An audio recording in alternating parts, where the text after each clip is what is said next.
Hello friends, आपका स्वागत है आपके अपने यूट्यूब चैनल एक्वा एडवेंचर पे। तो फ्रेंड्स, आज की वीडियो होने वाली है बहुत ही इंटरेस्टिंग, क्योंकि आज मैं बनाने वाला हूँ एक टैंक जो कि ग्लास से ना बन के टाइल्स से बनेगा। जी हाँ, यहाँ फ्रंट को छोड़ के बाकी सारे पार्ट्स है जो टाइल से बनाने वाले हैं, और ये बहुत ही सस्ती और बहुत ही किफ़ायती होगी। तो फ्रेंड्स, इस वीडियो को लाइक कर दें और बने रहे वीडियो के एंड तक। तो हमारे टाइल एक्वेरियम की डायमेंशंस कुछ इस तरह से हैं। दोनों साइड्स और नीचे की जो टाइल्स है वो 12 बाई 12 इंचेस की हैं, और जो पीछे में हमारी टाइल्स लगी हुई हैं वो 12 बाई 7 इंच की हैं। इन टाइल्स को चिपकाने के लिए मैंने सेम सिलिकॉन ग्लू का यूज किया है जिससे हम ग्लास को चिपकाते हैं, लेकिन चिपकाने की जो प्रोसेस थी उसकी वीडियो हम नहीं कर पाए, तो उसकी फुटेज हमारे पास नहीं है। हम अपने टैंक के फ्रंट पैनल की 12 बाई 12 इंच की जो ग्लास है उसे इस पुराने ग्लास की शीट से कट करेंगे। इसके लिए आपको एक marker pen, glass cutting pen और मेजरिंग टेप की ज़रूरत होगी। तो अब हम सबसे पहले अपनी जो साइज़ है उसे मेजर करके और यहाँ मार्कर से मार्क कर लेंगे, और यहाँ सधे हुए हाथों की ज़रूरत पड़ेगी आपको, क्योंकि मार्किंग अगर आगे पीछे होती है तो ग्लास में 1 मिलीमीटर का फासला होने से भी आपके टैंक में प्रॉब्लम आ सकती है। हम जो ग्लास कटिंग पेन आज यूज़ करने वाले हैं ये व्हील टाइप की है। इसमें कार्बाइड की व्हील होती है जिससे ग्लास पे एक स्क्रैच पड़ता है और फिर उसे हम झटके से ब्रेक करते हैं। आप कार्बाइड टिप वाले भी जो कटिंग पेन्स होते हैं उन्हें ले सकते हैं। इसके बाद हम एक लेते हैं सीधी ऑब्जेक्ट। यहाँ मेरे पास वुडन स्केल नहीं है, इसकी जगह पे मैं ये एक्रेलिक की शीट यूज़ कर रहा हूँ जो कि बिल्कुल सीधी में कटी हुई है, और इसी गाइड का यूज़ करके हम ग्लास पे स्क्रैच लगाने वाले हैं। तो स्क्रैच लगाने के लिए आपको ग्लास पे महसूस करना होगा कहाँ आपकी ग्लास की टिप फंस रही है, और आपको यहाँ बहुत ज़्यादा ही घर्षण महसूस होगा, और इसी लाइन को फोकस करते हुए आपको इसे खींचना है और ये साउंड आपको अचीव करना है। तो ध्यान से इस साउंड को अचीव करने की कोशिश करें। ये जितनी अच्छी तरह से साउंड आएगी और जितनी सधे हाथों से आप इसे इस तरह से खींचेंगे उतनी ही अच्छी कट लगेगी। उसके बाद हमें ये जो लाइन इसमें बनी हुई है इसे थोड़ी झटके से ब्रेक करना होता है। तो आपके ग्लास कटिंग पेन के पीछे एक मेटल की बॉल होती है, उससे हल्के से टैप करने पे आप देख सकते हैं यहाँ एक लाइन बन चुकी है, तो इसे ज़रा सा झटका देने से ये टूट जाएगी। तो इसी तरह से ग्लास को कट करते हैं। मैं आपको एक बार और दिखा देता हूँ कि इसे कैसे करना है, क्योंकि सबसे ज़्यादा प्रॉब्लम्स इसी फेज़ में आती हैं, और गलत तरीके से प्रेशर डालने से आपकी कांच जो है वो गलत दिशा में कट जाएगी या टूट जाएगी। तो फिर हम उसी प्रोसेस को दोहराने वाले हैं। आपको ध्यान देना है कि आपकी जो पेन है उसकी कार्बाइड की टिप थोड़ी सी दूर रहती है, तो आप लाइन जहाँ खींचते हैं आपको मार्किंग से थोड़ा पीछे आपके स्केल को रखना होगा ताकि वो बिल्कुल लाइन पे हिट करे। अब आप यहाँ ध्यान से देखिएगा, अभी जो साइड की पार्ट है ग्लास वहाँ पे आपको लाइन नहीं दिख रही होगी, और अब हम इसे टैप करेंगे, और टैप करने के बाद अब ध्यान से देखिएगा यहाँ एक लाइन बनती है, तो ये क्रैक इनिशिएट होता है यहाँ से, जिससे फिर हम और प्रेशर देकर जो हमने स्क्रैच बनाया है उससे इस कोने से उस कोने तक ग्लास टूट जाती है।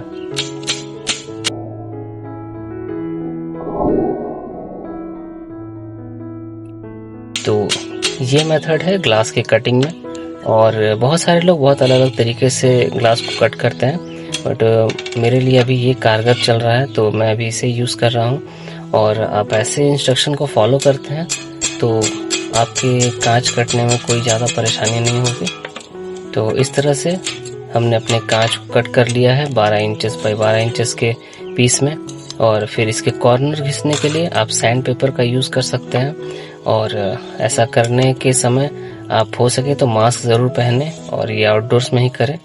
थोड़ी सी प्रैक्टिस के बाद आप इसमें अलग अलग शेप में भी कटिंग कर सकते हैं, जैसे अभी मैं कर रहा हूँ। ये एक राउंड शेप है, और आप इसे छोटे छोटे ग्लासेस जो होते हैं ग्लास वाली दुकान पे फेंकी हुई रहती हैं, आप उनसे ये मांग कर ला सकते हैं, और इन पे ही प्रैक्टिस करें, क्योंकि जो टिप है उसकी एडजस्टमेंट सबसे ज़रूरी है ग्लास के ऊपर, और वो फील से होगी। तो आप छोटी छोटी पीसेस लाकर प्रैक्टिस करते रहें।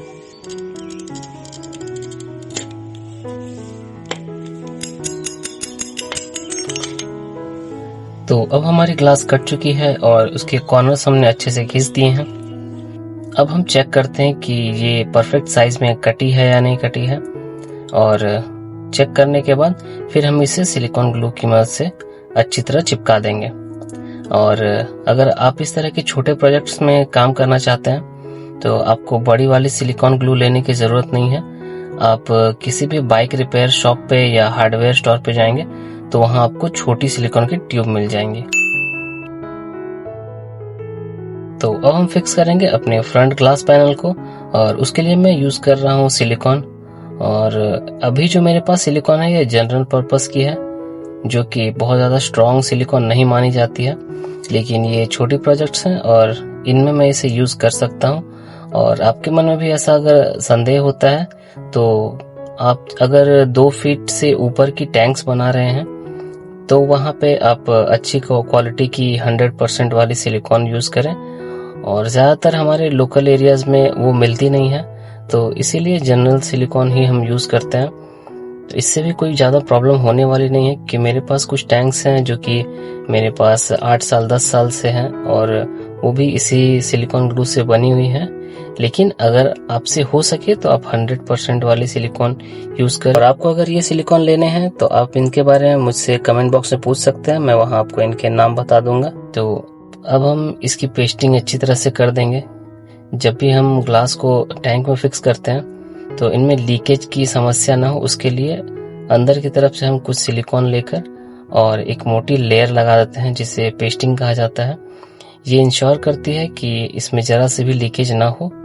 और ये प्रोसेस करने के बाद हमें इस टैंक को सूखने के लिए छोड़ना होगा एटलीस्ट 24 घंटे के लिए। वैसे तो 12 घंटे इनफ होते हैं, लेकिन एक्स्ट्रा हम कॉशन लेते हुए इसे 24 घंटे के लिए अच्छी तरह क्योर होने के लिए छोड़ देते हैं। और इसे कभी भी धूप में नहीं छोड़िएगा, हमेशा इसे छाया में ही सुखाइएगा। तो ये है हमारी फिश जिसके लिए हमने घर बनाया है। इसका नाम है वासुकी और इसे हम वासु भी बुलाते हैं। और ये फिश मेरे पास काफ़ी दिनों से थी, लेकिन इसके लिए मेरे पास एक प्रॉपर टैंक नहीं थी, और ये टैंक मैं इसी को डेडिकेट करने वाला हूँ। अभी तो ये सिंगल है और मेरे पास और कोई फीमेल भी नहीं है जिससे मैं इसके साथ पेयर कर सकूं। और सीज़न भी अभी ऑफ हो चुका है, तो मानसून आने तक का वेट करूंगा। इसके बाद इसके लिए मैं एक फीमेल पेयर ज़रूर लाऊंगा। और फीमेल के साथ रहने से इनके कलर्स काफ़ी इन्हेंस होती हैं, तो वो एक बहुत अच्छी चीज़ है। बाकी ये टैंक आपको कैसा लगा मुझे ज़रूर कमेंट बॉक्स में बताएं। और इस टैंक में मैंने अभी लाइटिंग लगाई है और फिल्टर पे मैं काम कर रहा हूँ। तो मैं इस तरह से वासों के साथ खेलता हूँ, आप देख सकते हैं ये कितनी अग्रेसिव है। और इस तरह की प्लेफुल फिश रहने से हॉबी में काफ़ी मज़ा आता है। और चनास इसीलिए इंटरेस्टिंग होते हैं क्योंकि इनका जो कैरेक्टर होता है वो काफ़ी डोमिनेटिंग होता है और ये बहुत इंटरेक्ट करती हैं, जैसे हम वाटर पपीज़ कह सकते हैं इन्हें।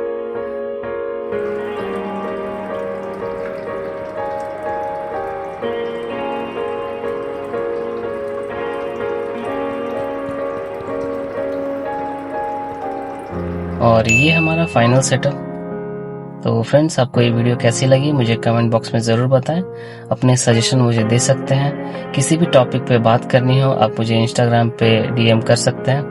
तो फ्रेंड्स, आज के लिए इतना ही, मिलते हैं नेक्स्ट वीडियो में, तब तक के लिए गुड बाय। टंक में पानी नेचर का फ्लो, देसी मछलियां शाइनिंग लाइक ग्लो, करना कोई फैंसी पोर्ट का सीन, अपनी मिट्टी के stars are the real king glow. कछुआ हो या पंचक sprite, local beauty feel so right, असु जंगल से आए देश की शान।